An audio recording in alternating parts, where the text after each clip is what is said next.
Hola chicos, gracias por sintonizar Bitcorner Podcast, el primer podcast salvadoreño de Bitcoin donde entrevisto a líderes, pensadores, economistas, políticos, educadores en Bitcoin y mucho más. Recuerda que este podcast es un puente entre todas estas líderes, pensadores y que están trabajando en Bitcoin y nuestra comunidad hispanohablante. Así que si quieres apoyar el show, por favor no olvides suscribirte al canal. Y si te gusta este tipo de contenido, dale el botón de like para que puedas compartirlo y llegue a muchas más personas. Y además no olvides darle a la campanita para que no te pierdas ningún episodio y te llegue la notificación de un nuevo episodio. Además, recuerda que este podcast no te ofrece ningún tipo de consejo financiero, es nada más para educación y entretenimiento, así que antes de realizar cualquier inversión, no olvides hacer tu propia investigación y sé consciente de tu tolerancia al riesgo. Ok, es hora de hablar del primer partner del podcast, que es donde yo protejo mis bitcoins, Blockstream. Cuando dejas tus activos digitales en un exchange o en custodia de alguien más, te expones a riesgos de terceros no deseados. A diferencia del sistema bancario tradicional, Bitcoin te permite tomar el control total de tus fondos utilizando tus propias claves privadas. Esto te permite ser soberano y esencialmente tu propio banco. Al tomar el control de tus Bitcoins, puedes evitar riesgos innecesarios de terceros. Almacenar tus Bitcoin en custodia de terceros como los exchanges puede exponerte a ataques de actores malintencionados, gobiernos o estafadores que lo único que quieren es apoderarse de tu dinero. El proceso de autocustodia puede parecer abrumador al principio, pero afortunadamente Blockstream Jade Wallet hace que sea súper fácil custodiar tus activos. Las billeteras de hardware son dispositivos que almacenan de forma segura las claves privadas de tus bitcoins y activos de Liquid sin conexión a Internet. Las billeteras de hardware aumentan la seguridad de tu billetera porque tus claves privadas se almacenan en un dispositivo especializado que no está siempre conectado al Internet. Como te he dicho antes, mantener tus claves almacenadas en un dispositivo en línea puede exponerte a factores adicionales de ataque, por lo que se recomienda usar una billetera de hardware al almacenar grandes cantidades de Bitcoin durante largos periodos de tiempo. Jade es una billetera de hardware no custodial para Bitcoins y Liquid que ofrece opciones de firma simple y firmas múltiples.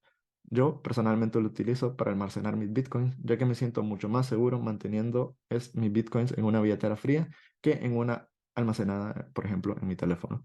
Si estás pensando en adquirir uno para ti, no olvides utilizar el código de descuento de nuestro show, BitCorner Podcast. De esta forma estarás apoyando directamente el show y además obtendrás un 10% de descuento para la compra de tu billetera fría. ¿Ok? Hora del show.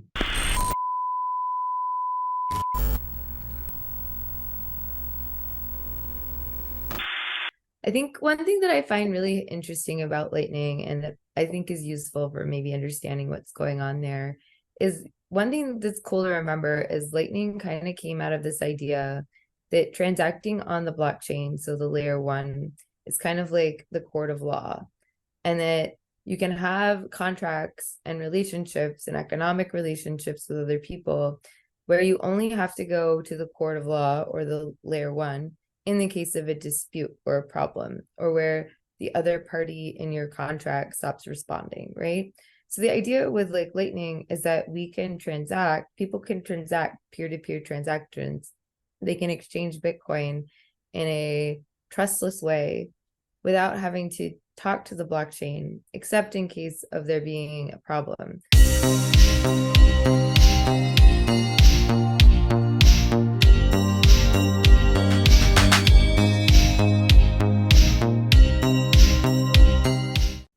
Well, guys, welcome once again to Bitcorner, the podcast for Bitcoiners from Salvador into the world. Today, we have the great pleasure to talk with Niftynei. So thank you for being here. Thank you for your time and welcome. Hey, I'm so glad to be here, Juan. Thank you for inviting me on.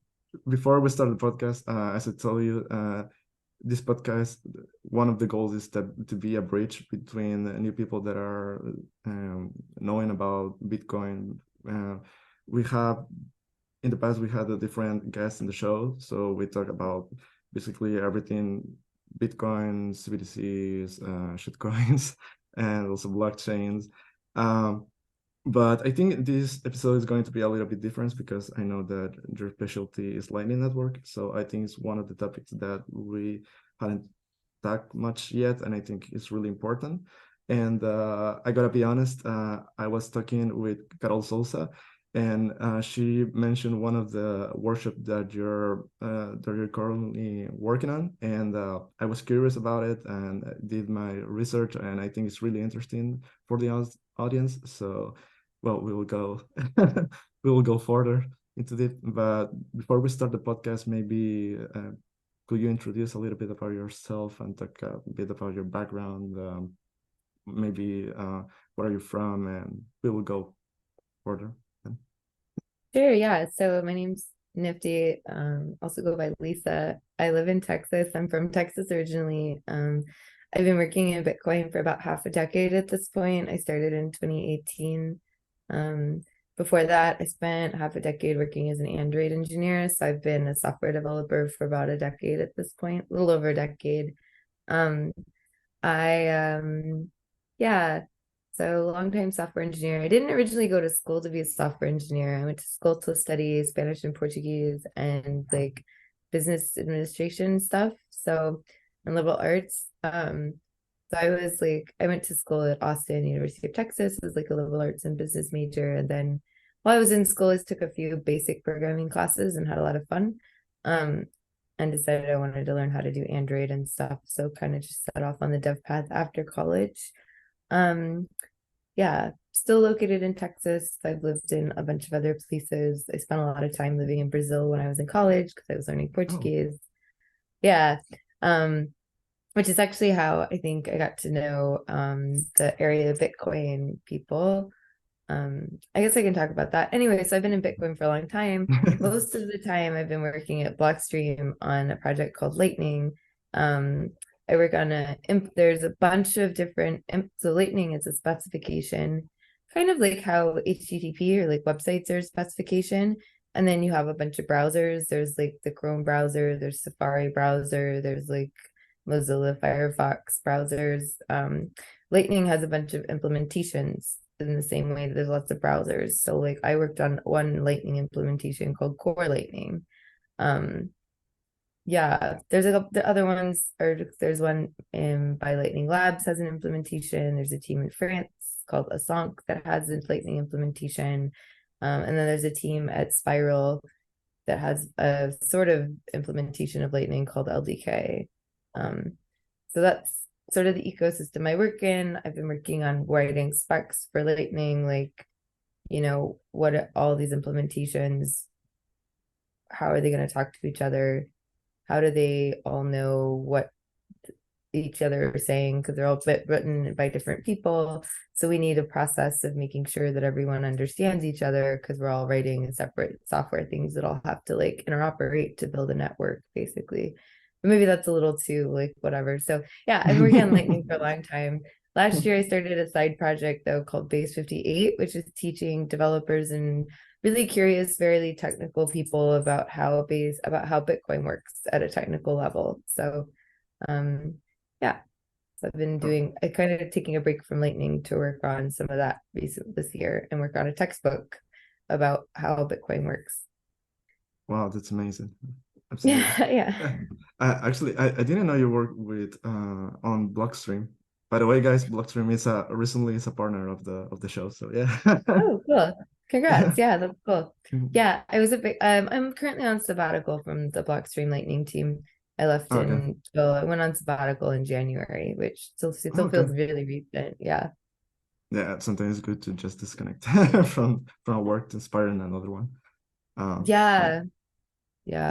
So it hasn't been much of a break. I've been working really hard on the education stuff, and then I also run a Bitcoin conference series for developers called Bitcoin Plus Plus. We just had one in Austin. We're gonna have one in Berlin in the fall. We're hoping to do one in Argentina in the early in January, February, so summer for Argentina. Wow, that's cool. Anyways, yeah, I do a lot. I get up to a lot. I work a lot. No, that's why I was saying that it's good to have a break to focus on other stuff, but it's not a break actually. Yeah, exactly. But I get that. So, and how do you start your rabbit hole journey? I know one of the things that this is the classic question in the podcast, and I know other podcasts do it, but I think it's really interesting for our different audience to know how everyone's got into yeah Bitcoin. You mean came to Bitcoin kind of? Yeah. So I've been in tech circles for like over a decade now, right? So I definitely heard about Bitcoin a long time ago. My friends explained to me how mining works. I always thought it was really cool, and I had friends that held it and used it to buy drugs on the internet. I think that's like all my friends were using it for like Silk Road stuff. So I knew about it for a long time, but I got into it from like the technical angle, really. I think first blockchain stuff, I say blockchain stuff I did is me and a friend started working on an Ethereum contract. So I actually read the yellow paper, which Oh, is wow. like a thing Mhm. that Vitalik put out later, before I read the white paper, the Bitcoin white paper. Mhm. Um, and tried doing some stuff over in like ETH contracting land. It was fun. I had a kind of difficult time with some of it, but it was a really kind of a fun thing to do. Um, and then and then I ended up getting a job at a big company called Cash App here in the States. I don't Mhm. know if they're very popular or well known outside of the US. Yeah, it's But they known. had, yeah, but they had just made, I joined them because I wanted to stop being an Android developer. I wanted to do back end stuff. And they were one of the few companies that well, they had a back end that was in Java, so I had done Java on Mhm. Android, and so switching over to do back end in Java was like it sort of easier switch.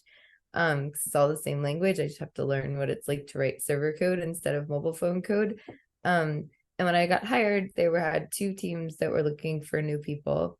One of the teams was doing something on databases called database sharding project, which if you're not technical, might not know what that means, but you take a big database, you split it to a bunch of pieces, and then you have to have like a little like basically like phone operators. So whenever someone calls and says, "Hey, I need a piece of data with Lisa's name on it," there's like a central brain that says, "Oh, we've sharded it, we've moved it to all these different places, but you can go find it over here," if that makes sense. So you take what used to be one single source, you could just call and it would give you the answer, and then you make it a bunch of places, and then you have a central call operator who has to tell you. Anyway, that was one of the projects. The other project, I did not get put on that project. The other project that needed back end devs when I got hired, just so happened like the week I got hired, the Bitcoin custodial team was looking for engineers. Hmm. Um, and so they were like, the sharding team is like, I don't know, you're like a mobile dev. That seems like a really big, difficult project for someone who's doing mobile. Why don't we put you on Bitcoin? Because that won't be as complicated. Um, so I Okay. ended up on the Bitcoin backend at Cash App as one of the first, probably the first no, one of the first new hires on the team. I think there were already like 4 or 5 people already working on the team. So I got added to that team. I was there for 5 months, and then I managed to figure out a way to get myself snatched away by Blockstream to go work on Lightning.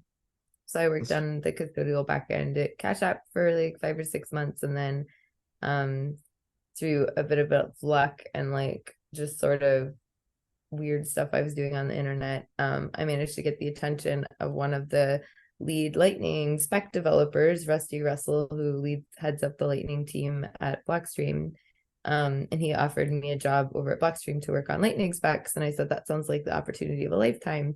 Um, Cash App's been really great. excellent. I'll see you guys later. I'm going to go work on this like cool open source project and learn Mhm. some C code. So that was 5 years ago. That was in 2018.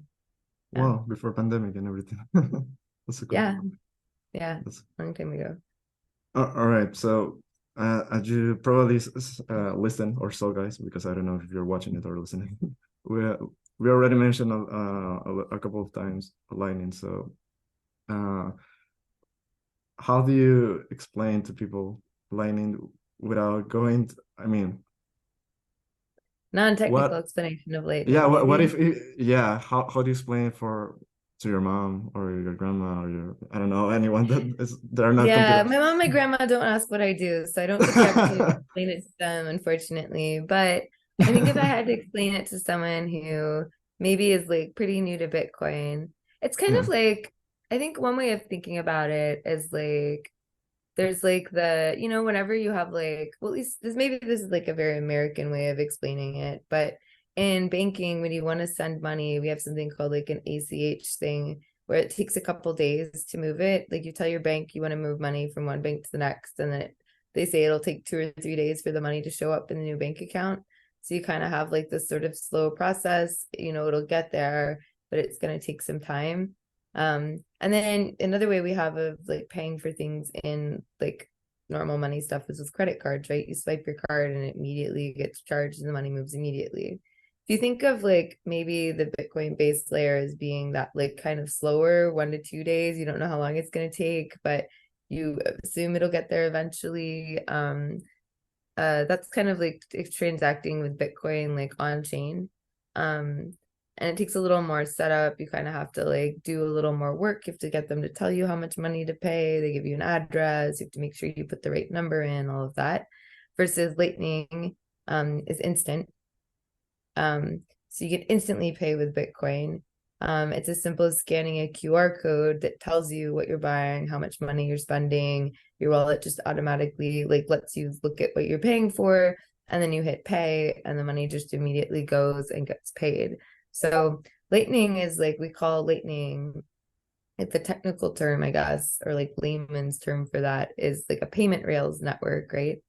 It's a way that you can make payments electronically very quickly, except that instead of using something like a credit card or fiat, you're using Bitcoin to settle. Bitcoin is exchanging hands, and they're doing it really, really quickly, which is cool. And all right, so I have another question that is, because some friends of mine also asked me that, okay, Lightning is layer 2 from Bitcoin, right? So That's right, yeah. How do you make it, or why is more efficient, or the transactions are really quick instead of when you do it on the core base of Bitcoin? Yeah, that's a really great question. So I like when I'm explaining kind of Lightning to people that aren't super technical or like don't really know a lot about maybe how Bitcoin works. I think one thing that I find really interesting about Lightning and that I think is useful for maybe understanding what's going on there is one thing that's cool to remember is Lightning kind of came out of this idea that transacting on the blockchain, so the layer 1, is kind of like the court of law, and that you can have contracts and relationships and economic relationships with other people where you only have to go to the court of law or the layer 1 in the case of a dispute or a problem, or where the other party in your contract stops responding, right? So the idea with like Lightning is that people can transact peer-to-peer transactions. They can exchange Bitcoin in a trustless way without having to talk to the blockchain, except in case of there being a problem. So it's like you and your friends can make a contract. You have a lawyer draw up a standardized contract. You guys can make a contract, and you and your friend can do business with this contract, and be successful at conducting business between the two of you. And most times there won't be problems, right? Most of the time you and your friend will agree on what you've agreed on, and you'll like trust that the contract is correct. And most of the time you don't end up in a court of law, right? So one way of thinking about Lightning is the spec developers like myself, or like the lawyers, we write up the rules and the contracts. And then the Lightning implementations kind of use these contracts to talk to each other. So whenever they create a Lightning like channel, so to speak, that's really like opening up a contract in a shared joint banking account, so to speak, between two people. And then they can use basically Bitcoin contracts, Bitcoin transactions that they don't share with anyone else. They just keep them between the two of them to update what their balance is. Like, so they update how much they owe each other, whatever. And every time you change the contract in Lightning, so Lightning is kind of like a Bitcoin transaction that you don't spend, you just hold on to it, and you can spend it in the future. But what you take whatever that transaction says, that like we'll have like, let's say I have a Bitcoin and you have a Bitcoin in the channel, we'll have a contract, we'll have a signed contract, and both of us have to produce a signature to make that contract valid. So every time we change the balance, we just write a new contract and we both sign, we just produce signatures for the new version of the contract. And then the most up-to-date version of the contract will have both of our signatures, which in terms of like, when you go to a court of law, you're like, here's the contract, we both signed it, right? You can take that. In this case, it's not actually a contract, it's actually a Bitcoin transaction, which are sort of like forms, and you need signatures to make them actually valid on chain, you can take that signed Bitcoin transaction to the blockchain, which is the court in this case, and have them figure out, okay, is this a valid transaction, etc. So that's why Lightning works so well and so fast, is because in order for two people to agree that their balance has changed in Lightning, all you need to do is get 2 new signatures, right? And with like modern communication technology, that's really fast. That's as fast as your network can work, right? And how fast your database can save it to disk. Like, so how fast can Lightning payments be is like how fast is your network connection and how fast is your hardware where you're saving the new signatures, right? Because you don't want to count it as saved until you've saved it to disk, right? Like that makes sense. So Lightning is a lot faster than on-chain, because in on-chain you have to wait for a miner to take that transaction that you've made with the form and include it in a block that they're making. And there's a lot of other people that want to do it. So you're like kind of competing with whoever else wants to transact at the same time. And it's this big global, everyone in the world using Bitcoin is all competing for the miner's attention, for the miner to add that transaction. Whereas in Lightning, you already have, so there's setup costs, because setting up all these contracts to be able to do Lightning payments takes time, right? That takes a transaction on chain to set up that contract. But once you have all these contracts established, and if you have the contracts established in the right places, then you can get a bunch of people transacting really quickly with Bitcoin without ever having to talk to the layer 1 or go to court, right? So. Okay. Yeah. Okay. I was processing, but yeah, it's really cool how you explain it, because I mean it's I have heard other explanations, but this one is like really illustrative. Yeah, you can say that. Really, sorry, I didn't catch the word you said. It's really it's that it is really that you can imagine how it works in your mind. Yeah, that's how. Yeah, right. You're like, oh, it's contracts, and 2 people are signing contracts, and like, and if there's a problem, you have to go talk to layer 1. But otherwise, yeah, like it makes sense, right? You're like, oh, okay. And I also like. No, go ahead. Okay. Sorry. Oh, I was gonna say I like it as an analogy because it's actually what's happening. It's a real description of what Lightning is doing. Yeah, absolutely. No, I was going to ask you that I've heard on another podcast a couple months ago, I think. Probably it was someone that I was interviewing you, I think, on Bitcoin Magazine. And they mentioned the concept of core lining, but I think by that time it was like a new, I don't know, concept or not, because previously it was called seed lining, right? So Yeah, I it don't used to know be if called Sea Lightning. and it's the same thing as lining, or The what is same the thing. difference? Okay. It's the same project. We just renamed it. So it used originally, so like remember I was talking about how like there's like the Lightning spec, which like defines all these contracts, right? And like how Lightning nodes are going to talk to each other, how they're going to build the contract. So all that gets written into code, which is cool. So you can open a Lightning channel with anyone else, and they already both know exactly how to negotiate a contract on your behalf, and you don't have to do anything. You just say open channel, and then it will like set up the contract. You have to fund it with money, but you can set up a contract, fund it, and like have a signed contract between 2 parties, and all of that is baked into the Lightning implementation software. It does all that for you, which is cool. So there's a bunch of them, right? Kind of like internet browsers. C Lightning is originally called C Lightning because it's written in a software language called C. We changed the name to Core Lightning. It's still the same project. Most of it is still in C, except that we added there's like a lot more Rust, which is a different programming language, in the project now. So we thought it was like a good idea to update the name, because it's not a C Lightning project, it's a Core Lightning project. I don't know. So We wanted to keep the initials, so we had to come up with something that C word. That works. That works. Exactly. So it is based on Rust. But this programming language is also used on other blockchains, right? Because I've heard a lot. There's just parts of the project are Rust stuff. Like the way that our project is built, so every Lightning implementation is architected differently, which is the cool thing about there being different implementations. Different teams get to decide how they want to make the Lightning node work, and so they all work a little differently. The core Lightning one is built kind of in really kind of like modularized pieces. So you can rewrite one of them in Rust and then leave the rest of the project as it is. And they have kind of well-defined ways of all these pieces talking to each other. So it's easy to swap out how one piece works into a different language and still have the whole thing work. So it's like more Frankenstein-ish, I guess, but yeah. Yeah. And hold on. So and what is the difference between Lightning and Liquid? Because is one faster than the other one, or is I know it could be more than that, but I don't know.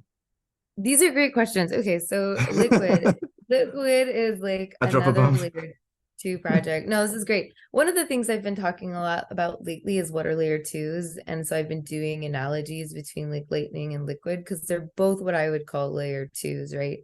A layer 2 just means you can transact with Bitcoin, but you don't have to talk to a miner to get your transaction in a block.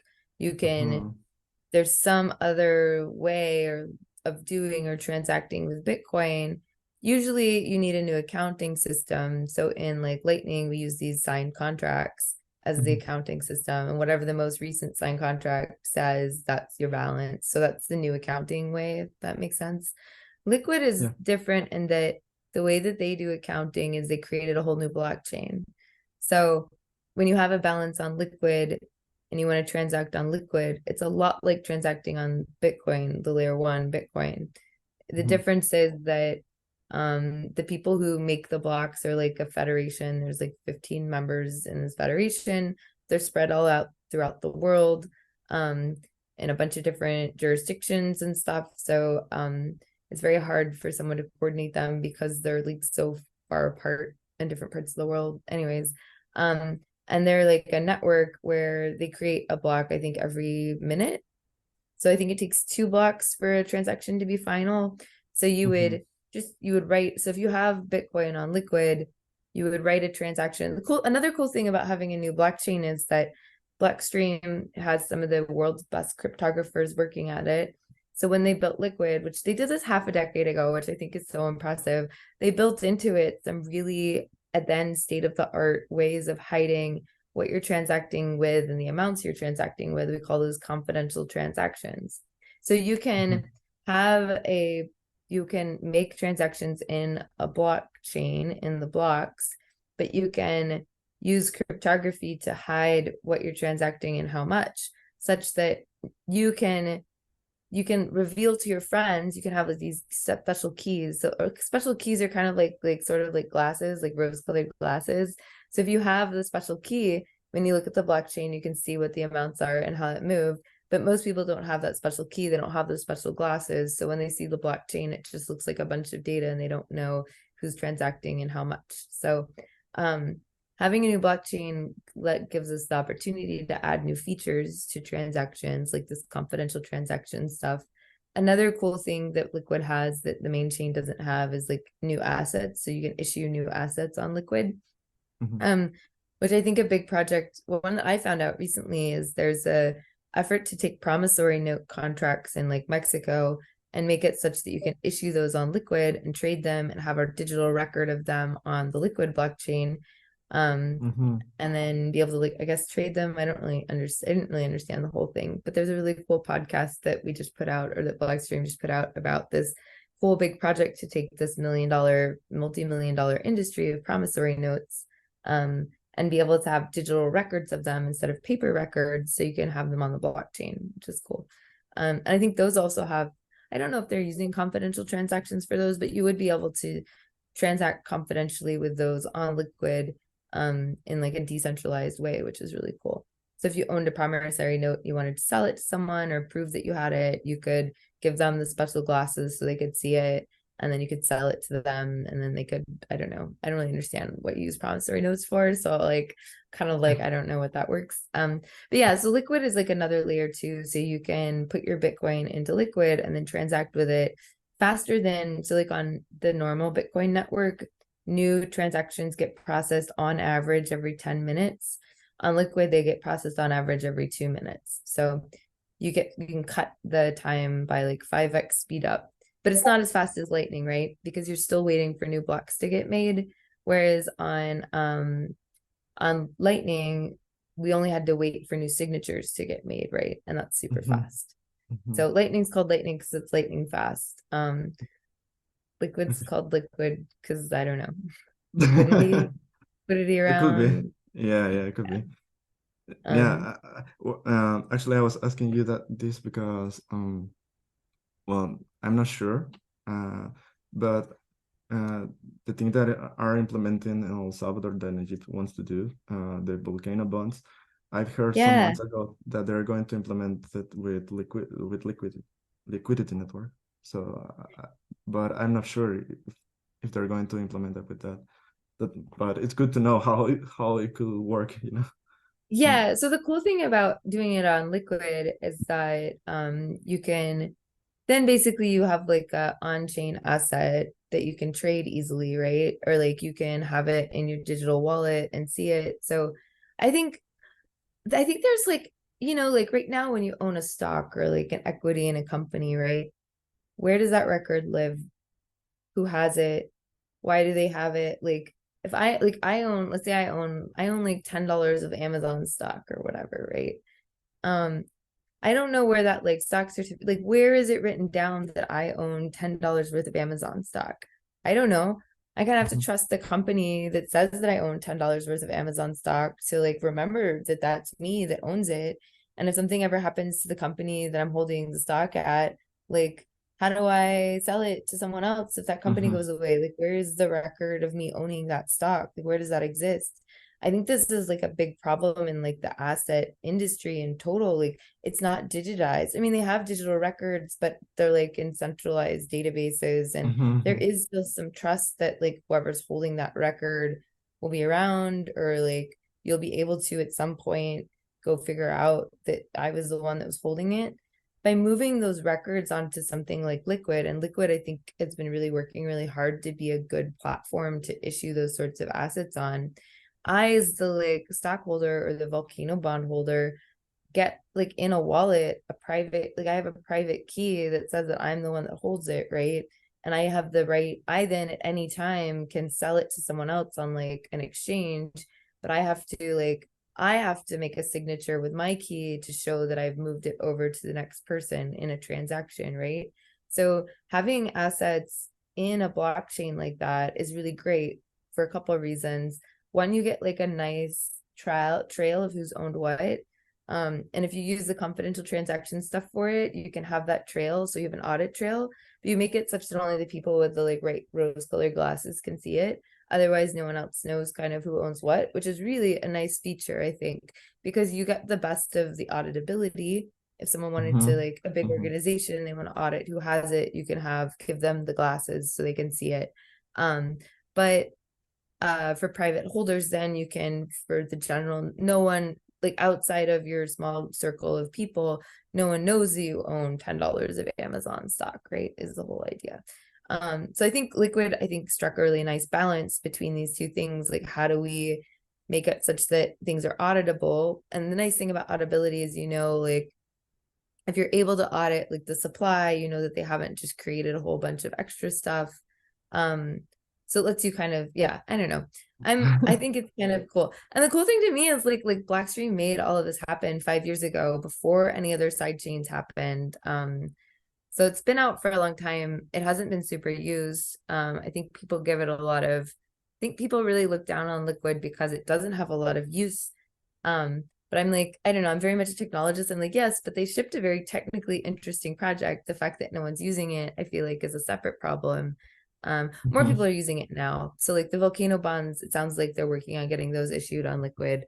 Blockstream issued like a mining note a few years ago, so you could buy a part of an issued asset that in 3 years, I guess it's like next year at this point, you get paid out in Bitcoin based on how much hash rate you own for that contract, kind of thing. Anyways, so there's like stuff on Liquid. It's cool. No, but yeah, I was thinking about when you were explaining the audit part, because I figure now why they're developing on Liquid, because it's going to be transparent, but at the same time it's private, right? So it's a good way to anyone that wants to hold a Volcano bond, it's a good way to invest in that. Okay, so that's really cool, and I think people now will be more I don't know, it could, well, I don't like to say trust, but they will see how it works transparent. Yeah. And actually, right now I want to ask you, changing a little bit the subject, although it's not, everything is related actually. But I want to ask you, I want to ask you about the social multisig, but I know that we have to go a step back before we go. Yeah, so this kind of goes into, so I've been doing a lot of explaining on the podcast, right? I like talking, so thank you for having me on to explain things. But part of being a person who likes explaining things means that I've started running like a school and trying to do more like projects where I explain and show people how like existing tools work, like on the technical side. So I have a project called Base 58, which is really focused on dev education. So if you're a dev or you're technically minded and you want to learn how Bitcoin transactions work, you can go to the dev Base 58 like classes. We have like some online classes and do that. But I partnered up with Área Bitcoin, which is a Brazilian-based Bitcoin education company. They operate at, I would say, like, so if you kind of think of it as like, you know, Bitcoin's got like the technical layer, which is like super, how do the bytes work? What's exactly happening when you create these like contracts in Bitcoin? Like, what is that? What's in it? What's the information? That's like, I would say pretty low level. It's cool stuff to know, but it's definitely a lot harder. Like you need to understand a lot more about how computers work before you can start understanding what's going on there. And then as you kind of go up, there's like, okay, then there's like the very top level of like, what is Bitcoin? How does it work? What is it? Global decentralized ledger? What is like the emission strategy? And then I think if you go like, there's kind of like some space between like the very low level and like the very top level. So Yeah. Área Bitcoin, I think we're starting, I think Área Bitcoin kind of starts at the top and is like, they've kind of partnered with me and we're trying to work our way down, if that makes sense. So the idea is that you can get into Bitcoin at the top level and then slowly take progressively more classes. So maybe at some point you get to the point where you want to take technical classes at Base 58 and learn all the technical dev stuff. So one of our first projects that we did is how to use an existing technical tool called Sparrow Wallet. And the whole idea with it, so we did, I think it's like an hour and a half like workshop online. You can just, I think it costs like $10 to $20. It's like not, it's very affordable, I think. Yeah. And the idea is we teach you how to use open source software. So this is free software that anyone can use. And we show you how to download it. Well, assuming you've downloaded it, we show you how to set up a multi-sig wallet with a friend. So in the example, Carol is one of the women who founders of Área Bitcoin. We go through the process of using Sparrow Wallet to set up a 2 of 2 multi-sig wallet.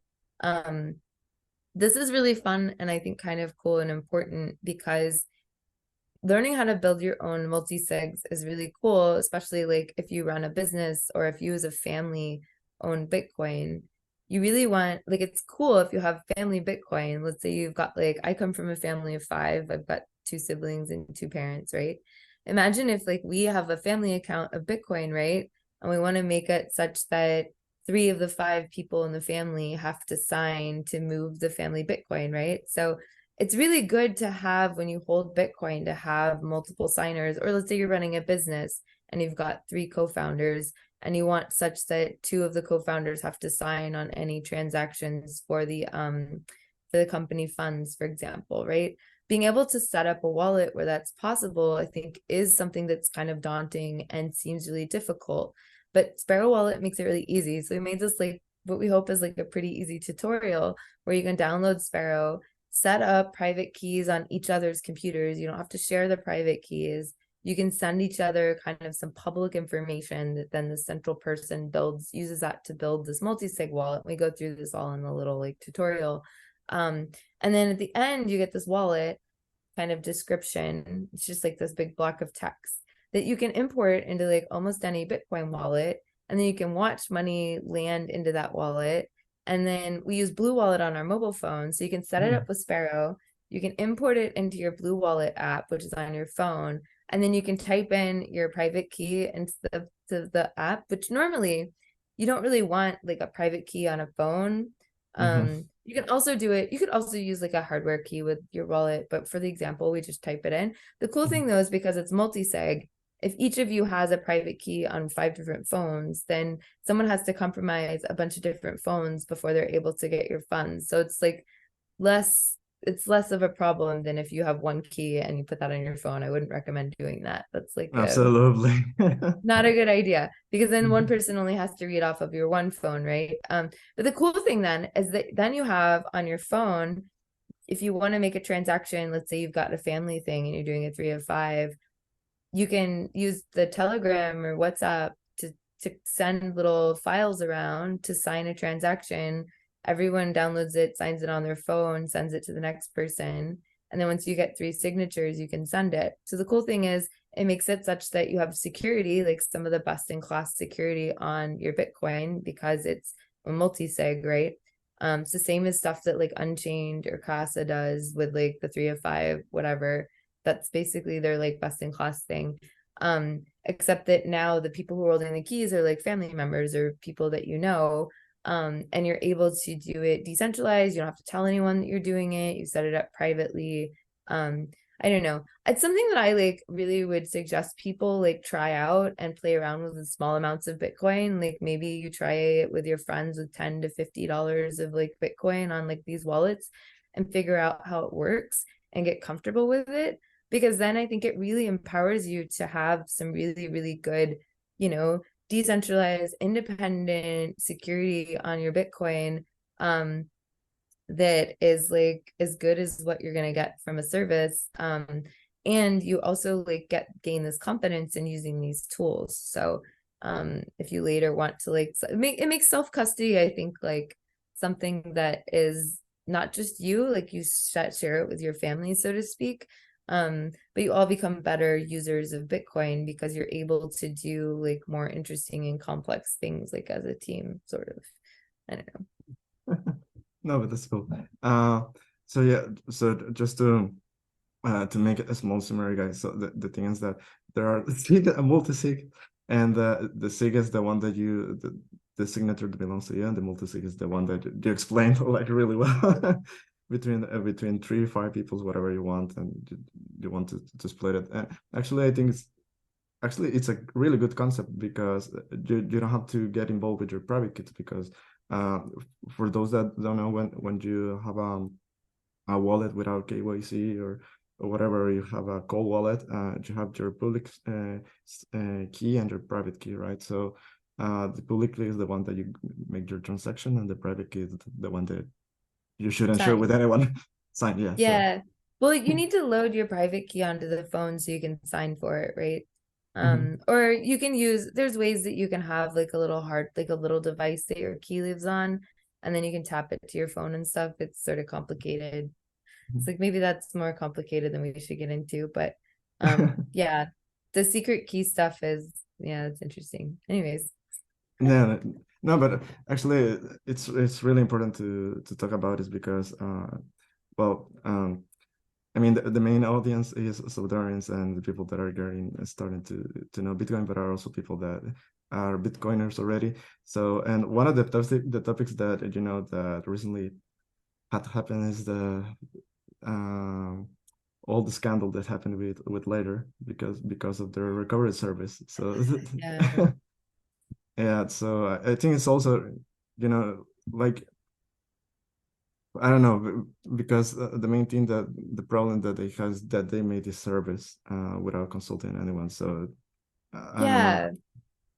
I think like, and so like Ledger basically takes your key, the Ledger service. Do we want to talk about how it works? Did you guys already talk about how it works? Ledger, no, actually no, but you can explain.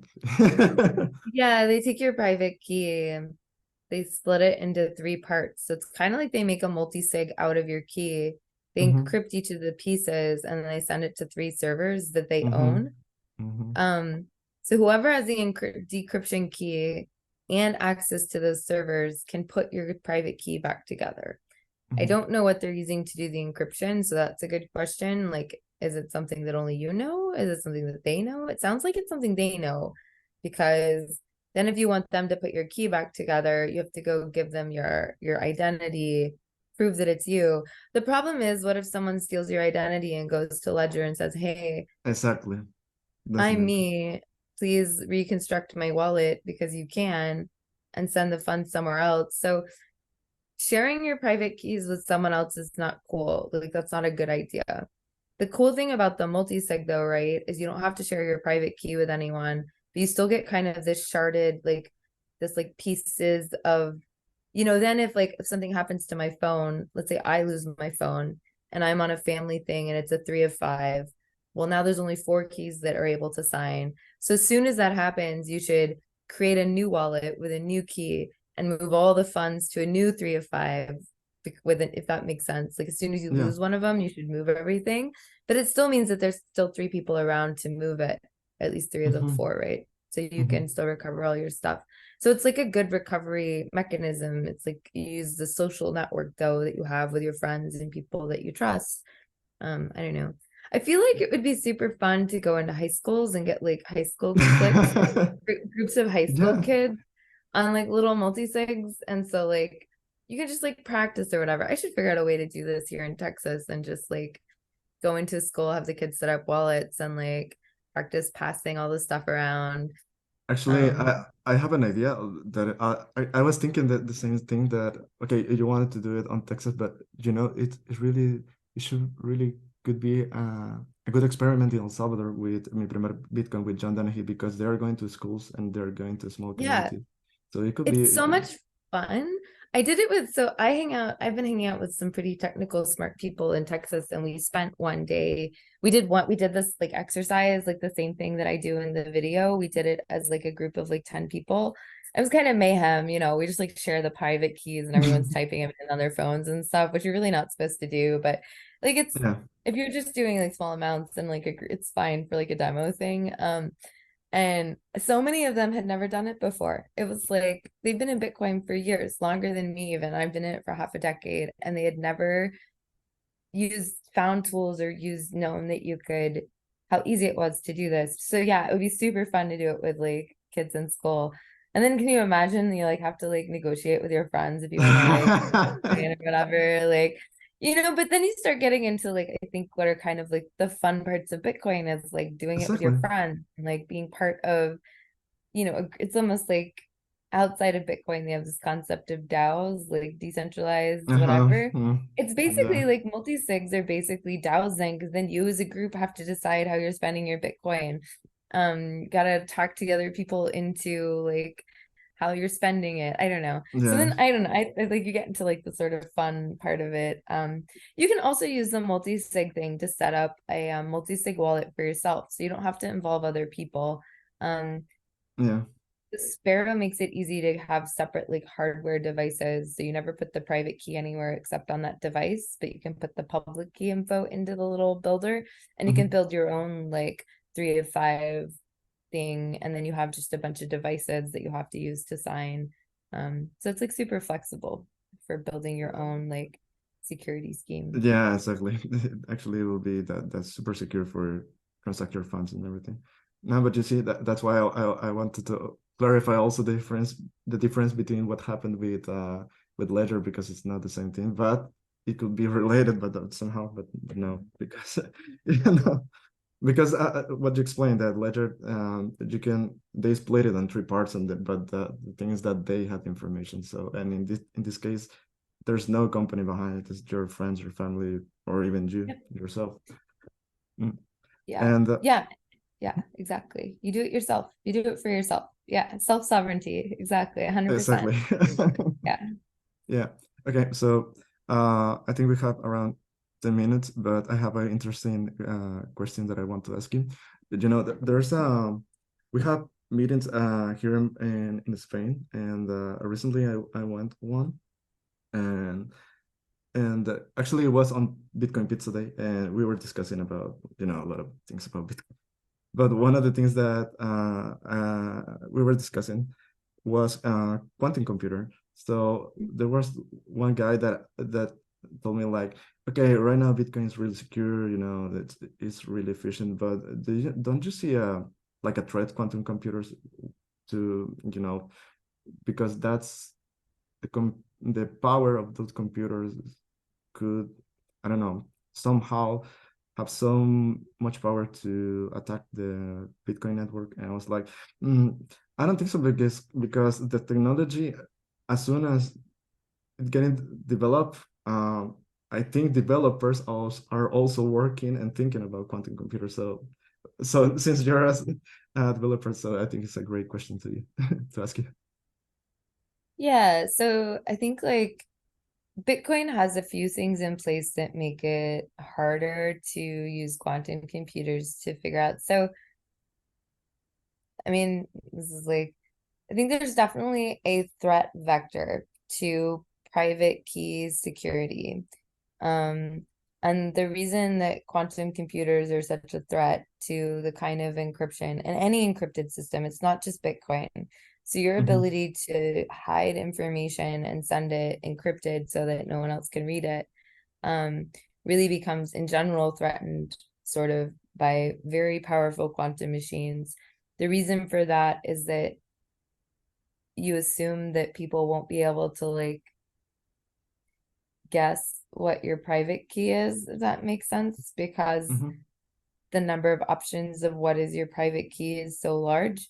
But quantum computers in theory are supposed to be able to like explore search spaces really fast, so they'd be able to figure out what your private key is and then spend your Bitcoin, is the whole like threat. Bitcoin has like some legacy addresses used to use hashes, so that makes it even harder for people to figure out what your, if people can't see your public key because it's hashed, they can't figure out how to figure out the private key. So old school, like prior to Taproot, addresses all have this like protection. So that basically means the amount of time someone would have to mount an attack against you would be like quite small. I can't remember why for Taproot we decided not to do that. There must have been a reason. For Taproot, they like just use bare pub keys again. There's some decent writing on this. Like Peter Willett is one of the core architects of the Taproot upgrade.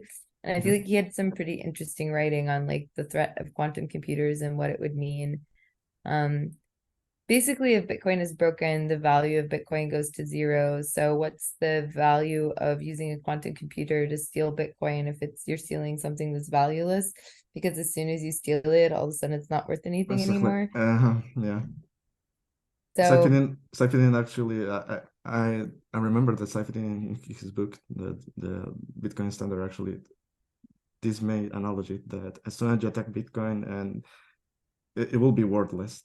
Yeah. So unless you're trying to destroy the system, which maybe someone wants to, there's really no economic incentive to do it other than like just to be a troll, which there's plenty of trolls in the world. So I don't think we should discount that. Some people just love chaos, right? Like yeah. not everyone is financially motivated, which I think is like kind of where some of that thinking goes wrong, because like if you assume everyone is financially motivated and only does things that make financial sense, you'll be wrong in a lot of the cases, because there's people that exist that love chaos more than money, right?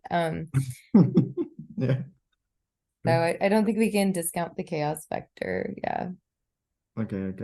And all right, I think I'm going to make you the last three questions, and I think one of them is your projects, personal project that you have for this year, 2023, besides all the work that you're doing on Base 58 and with Área Bitcoin. Oh, what other personal projects am I working on this year? That's a great question. Besides the book, I'm working on trying to make a book about transacting with Bitcoin. So we'll take a lot of the stuff that I teach in the class and make it such that you can read it as a textbook. I think that'll be really cool. I haven't been working on it much because I've been busy, but yeah. What other things am I working on? You mean like outside of Bitcoin? Yeah. I like this. Yeah, I don't really have a lot of stuff I do outside of Bitcoin. That sounds funny, but I do a lot of, I have two dogs. I hang out with my dogs a lot, I guess. They're cool. Oh, that's so cool. I have Yeah. an English bulldog, and he's so cute too. Oh, that's so cute. Yeah, they're super cute for sure. All right, and the other question is, I think is really important. So for people that maybe they want to start to become a developer, but in Bitcoin, how a recommendation how they should start to doing it. Yeah, I think like so I mean I'm gonna show my own stuff. We have the Bitcoin transactions class, the deep dive that Base 58 does. I think it's hard and I think it's challenging, but I think it's a really good place to start. Um, assuming you've maybe taken some basic learn how to program classes. So like Replit has a really great 100 days of Python. So if you don't know anything about developing and you want to learn how to develop, Replit's 100 days of Python is a really good first thing to do to learn Python. Yeah, After you've learned yeah, Python is really after good. after you learned some Python, because Base 58, all of our exercises use Python. After you've learned some Mm. Python, check out the Base 58 transactions deep dive. That's like our first class that teaches you all about Bitcoin primitives, like basics of Bitcoin transactions on a technical level. You learn a lot. We have an upcoming class which is online live instruction, so I'll be teaching it. That's starting in July. And then, so it's not quite 100 days, but if you start now, you'll be able to get halfway through the 100 days of Python before the class starts. Okay. We also have, it's a 6 week long class. The first 3 weeks of it are up on Udemy. So you can also start up on our Mm. self-paced Udemy class anytime you want. It's quite Mhm. cheaper. It's a lot cheaper than the like 6 week online live instruction class because I don't have to show up for it. You can just take it. I'm hoping to get the next 3 weeks of class up on Udemy sometime in the next month or so. So you'd be able to do the whole 6 week class in 2 sections. But the whole 3 week thing is like it's the way that the class works, it's very nicely divided into two kind of like things that you learn about. The first one is all about transactions and Bitcoin script. So that's the first 3 weeks. So it's very self-contained. If you take the Udemy class, you'll have a really good complete, like it's like a solid complete unit. It's not like you'll be missing things, but whatever. Okay, I actually need to run. My laptop's about to die, but Okay. it was really great to meet you, Juan. I hope that answered all your questions. Thank you for being I'll here send and you thank you. links and stuff. Yeah, for base Yeah, I'm 58. going to put it on the podcast notes. Okay, So cool. thank you Great. for your time and see you. Bye. So, See ya. see you next week as always. Ciao.